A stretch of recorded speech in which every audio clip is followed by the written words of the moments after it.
Hi everyone, my name is Fons Jacobs and welcome back to another episode on the Band of Insiders podcast. It's another feature episode and the focus of the feature episodes is to bring you deep dive stories on new trends, new technologies or innovations or anything else that I find interesting and worthwhile sharing with you all. The goal is to explain these things in a very understandable way and to share what type of impact it could potentially have on us as people or for brands and companies.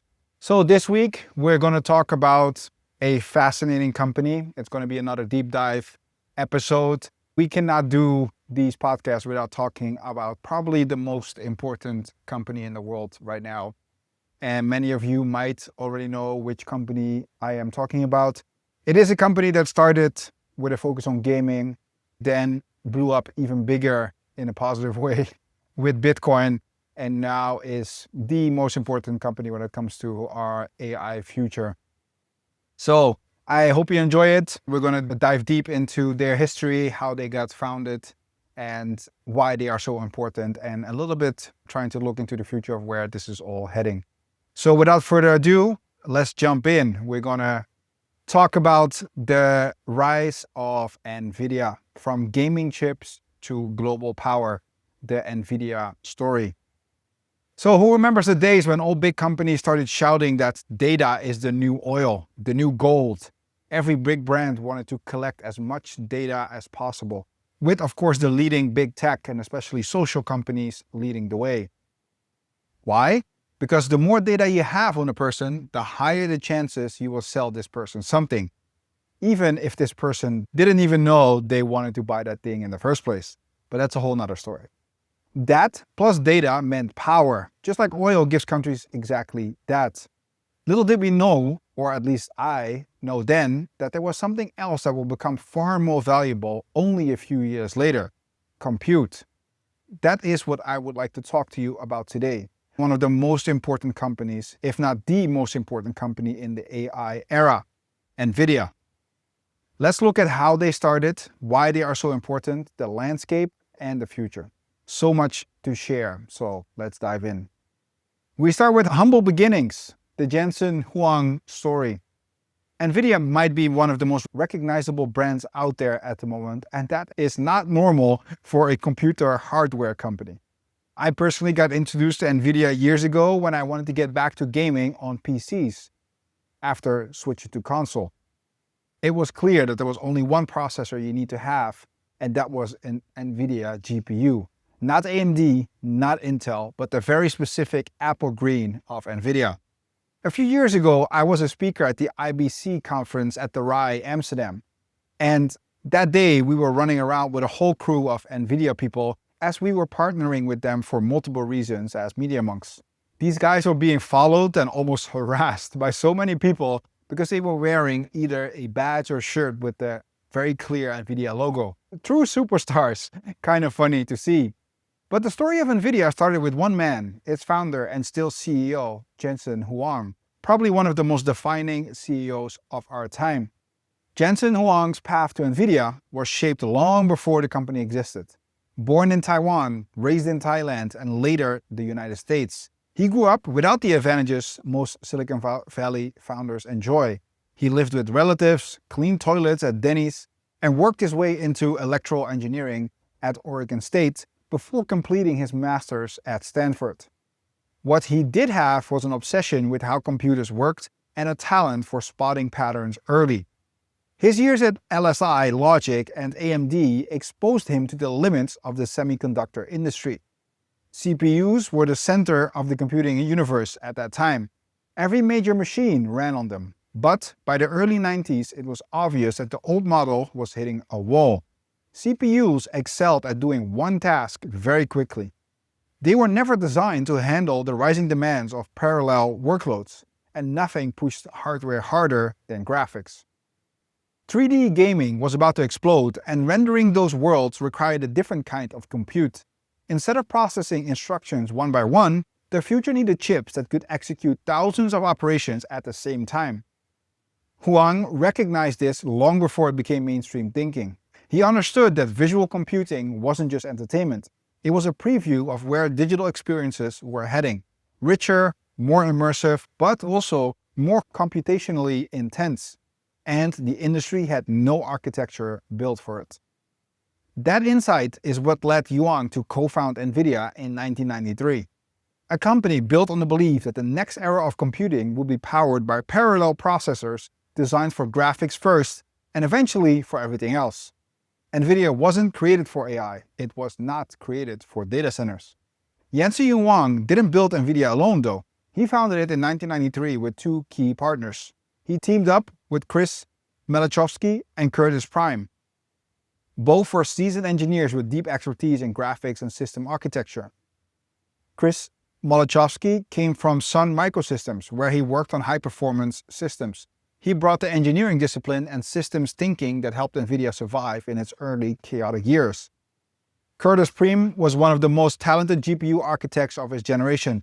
He designed the first graphic processor for the IBM PC and had a track record of pushing boundaries in visual computing. Huang provided the vision and the long-term technical instinct. Malachowski provided operational system-level strength, and Prime brought cutting-edge graphics design. Together, the three built Nvidia around the belief that graphics would transform computing, and the traditional CPU world was not ready for what's coming. Interestingly enough, Nvidia's story started with one of my big passions, gaming. Nvidia didn't become a powerhouse overnight. Their first product, the NV1, was actually a massive failure. It was a strange hybrid card that tried to do everything at once. 2D graphics, 3D graphics, audio, even Sega Saturn controller support for some weird reason. It launched in 1995 and the market rejected it immediately. Developers didn't want a chip that went in every direction. They wanted one that solved a single problem extremely well. Nvidia almost died after this complete failure, but this failure shaped something essential in their culture. Brutal focus, fast iteration, a willingness to throw out bad ideas quickly and rebuild from scratch. That mindset is what saved them. Only 1 year later, they released the RIVA 128, and this time they got it right. It was fast, simple, and built specifically for 3D graphics at a moment when gaming was shifting into full 3D worlds. Developers loved it, gamers loved it. But the real breakthrough came in 1999 with the GeForce 256. Nvidia called it the world's first GPU, not just a graphics card, a graphics processing unit, a new category of compute. The card handled geometry transformations and lighting directly on the chip, which took huge pressure off the CPU and unlocked a new level of visual fidelity. Games started looking and feeling like entirely new worlds. For the first time, GPUs weren't just rendering pixels, but were doing real, heavy computation. And this was the moment Nvidia pulled ahead of everyone else. On one hand because of engineering, but on the other hand also because of strategy. They didn't just make chips, they invested deeply in the entire development ecosystem. Tools, documentation, SDKs, drivers, support. They made it easy for every game studio on Earth to build for Nvidia hardware. This is actually the same playbook they would later use for AI. Hardware alone isn't enough, you need the whole ecosystem. Nvidia had found its first engine. Gaming proved that Huang's original hypothesis was right. Parallel compute was the future. The world wanted richer digital experiences, and Nvidia was the only company building silicon powerful enough to deliver them. This set the stage for something nobody saw coming though. Their chips were about to become valuable for something far bigger than rendering game worlds. A new digital economy was about to knock on the door. Nvidia built its reputation on gaming, but the company's next growth wave came from a place nobody in Silicon Valley expected: cryptocurrency. In the early 2010s, Bitcoin mining was still something you could do on a normal computer. At first, miners used CPUs. Then they realized something obvious in hindsight. Mining is a massively parallel workload. CPUs are built for sequential logic. GPUs are built for parallel throughput, which means that GPUs weren't just better for mining, they were orders of magnitude better. Almost overnight, Nvidia cards stopped being gaming hardware and became financial infrastructure. Miners were buying out entire inventories of GeForce GPUs, sometimes straight from warehouses, creating a strange new global dynamic. Cards meant for gamers were suddenly being stacked in basements and data centers to extract digital currency. Prices skyrocketed, scarcity became a constant. Nvidia saw quarter after quarter of unpredictable demand spikes that had nothing to do with the gaming industry they originally built for.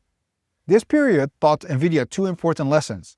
First, their chips had far more value than originally assumed. A GPU wasn't a graphics accelerator, it was a general-purpose compute engine that could fuel entirely new economies. Bitcoin was the first proof of that. A completely new financial system emerged, and GPUs became the picks and shovels. Second, the company learned what it meant to be a supplier to a market they didn't control. Crypto demand was volatile. It moved fast, it broke supply chains, it pushed Nvidia into situations where gamers were angry, miners were hoarding cards, and quarterly guidance became a guessing game. Huang responded the same way he always does. He adapted. Nvidia introduced mining-specific products, changed distribution strategies, and got more aggressive in shaping demand. But the most important outcome of the mining boom wasn't financial, it was conceptual. Nvidia now understood in a very real way that the GPU had become a universal compute engine, a piece of silicon powerful enough to drive virtual worlds, digital currencies, and soon, something much bigger. Because while miners were filling warehouses with GeForce cards, researchers in other corners of the world were discovering that these same GPUs were the perfect engines for training neural networks. The next revolution was already brewing, and Nvidia was standing right in the center without even knowing it yet. So if gaming validated Nvidia's architecture and crypto exposed its economic power, AI is where everything converged. This is the moment Nvidia went from a successful hardware company to the backbone of the most important technological shift since the birth of the internet. Back in 2006, Nvidia launched CUDA, C-U-D-A, a software layer that allowed developers to repurpose GPUs for general-purpose computing. It was originally aimed at scientists and researchers working on simulations. Nothing about AI. Nothing about training models, just more flexibility for parallel compute. But that decision quietly set the entire future of Nvidia in motion. By the early 2010s, a handful of researchers started experimenting with CUDA for neural networks, and then everything changed in 2012. That year, Alex Krizhevsky, a Canadian computer scientist, teamed up with Ilya Sutskever, yes, the later co-founder of OpenAI, and their advisor, Geoffrey Hinton, at the University of Toronto. Sounds familiar? Well, we talked about this exact moment with Geoffrey Hinton, aka the godfather of AI, in our Google Deep Dive as well. This is because it's such a fundamental moment for the complete AI industry. Because together they built AlexNet, a deep neural network that crushed the ImageNet visual recognition competition. The key part? They trained the entire model on just two Nvidia GeForce GPUs. It wasn't a supercomputer, it wasn't a data center, it was two consumer cars that anyone could buy. This result flipped the switch across the AI community. Until that moment, neural networks were mostly trained on CPUs. Slow, expensive, painful. AlexNet proved something the industry couldn't ignore. GPUs were the perfect engines for deep learning. Parallel compute was the missing ingredient. That single breakthrough, powered entirely by Nvidia hardware, revolutionized modern AI research and opened the path to every major model we use today. And after that, everything accelerated. Deep learning moved from research labs into every tech giant. The first wave of AI startups emerged, and companies began buying GPUs in bulk. Nvidia responded with a speed no competitor could match. New architectures, new form factors, new software tools, a shift from consumer cards to full data center compute platforms. The A100 launched in 2020, the H100 in 2022. Each one became the new global baseline for AI capability. If you want to train the next frontier model today, you need thousands of Nvidia chips. If you want to deploy AI at scale, you need Nvidia's inference performance. If you want to build a new model architecture, you need CUDA. Nvidia has become the technical, economic, and cultural center of the AI world. What started as a graphics company now controls the most important compute layer of our time. Not because they outmarketed the competition, but because they spent decades building the perfect architecture, the perfect ecosystem, and the perfect software stack at exactly the moment AI needed it. The GPU stopped being a gaming engine, it became an intelligence engine. And the rest of the world is still trying to catch up. Now, to understand the era of AI compute, you have to understand the infrastructure that makes this possible. 3 companies actually sit at the core of this system. Not by strategy, not by design, simply because each one solved the problem so difficult that no one else could. Together, they form the triangle that underpins nearly every advanced chip in the world. Let's list them and discuss. First of all, Nvidia, the architect. Nvidia controls the design and the entire software ecosystem around its GPUs. CUDA, drivers, tooling. This lock-in is a strategic moat, but Nvidia doesn't produce a single chip itself. So again, they architect the chips, they don't manufacture the chips themselves. Because that is what TSMC does, the builder. Every advanced Nvidia GPU is manufactured by TSMC in Taiwan. They run the world's most sophisticated chip fabrication processes. Without TSMC's leading-edge nodes, no H100s, no Blackwell, no next-gen AI acceleration. This places also a massive geopolitical spotlight on Taiwan because the entire AI industry depends on its stability. And then there's the enabler, our very own ASML. TSMC can only produce chips at this scale because of ASML. The Dutch company builds the world's only EUV lithography machines. Without EUV, no advanced semiconductors exist. There's no second supplier, no backup, no replacement. So yes, ASML is the biggest proud of the Netherlands, if you ask me. So that is the triangle, not a symbol of dominance, but a map of dependencies, in my opinion. And the risk is simple. If any corner of this triangle fails, politically, economically, or technologically, the entire global compute landscape stalls instantly. Every advanced GPU, every frontier AI model, and every breakthrough in compute sits on top of this fragile foundation. But as AI demand exploded, the industry realized something obvious and uncomfortable. Relying on a single company for the world's compute supply isn't sustainable. This didn't spark a, oh, let's kill Nvidia movement, but it did spark a push for independence. Interesting enough though, the best AI models on the market today are not trained on Nvidia GPUs. Let me introduce you to Google. Google realized early that CPUs and generic hardware couldn't handle the scale of its machine learning workloads, so they built their own chips. Their TPUs have powered every major Google model for years, including the latest Gemini 3. In other words, Google never relied on Nvidia in the first place. Until now, Google never sold their TPUs though to other companies. Now, Anthropic is training large models on TPU V5P clusters, and Meta is exploring multi-billion-dollar TPU deals with Google. Not because they want to copy Google, but because Google proved that world-class AI can run entirely on a different compute ecosystem. And maybe a bit to be less dependent on Jensen Huang. Beyond Google, the rest of the industry is also moving fast to build alternatives. AWS by Amazon just announced a new generation of its own AI chips, Trainium 2 and Inferentia 3, built to lower the cost of training and running models for customers who don't want to depend solely on Nvidia's supply chain. Intel is taking a different route. They are now backed heavily by the US government and is being positioned as a strategic pillar in the geopolitical AI race, with the goal of rebuilding domestic manufacturing capacity and reducing Americans' reliance on Taiwan. These developments don't threaten Nvidia's leadership, but they do signal a clear shift. The world wants more compute options, more sovereignty, more resilience, and the race to build them has officially begun. So let me leave you with some closing thoughts.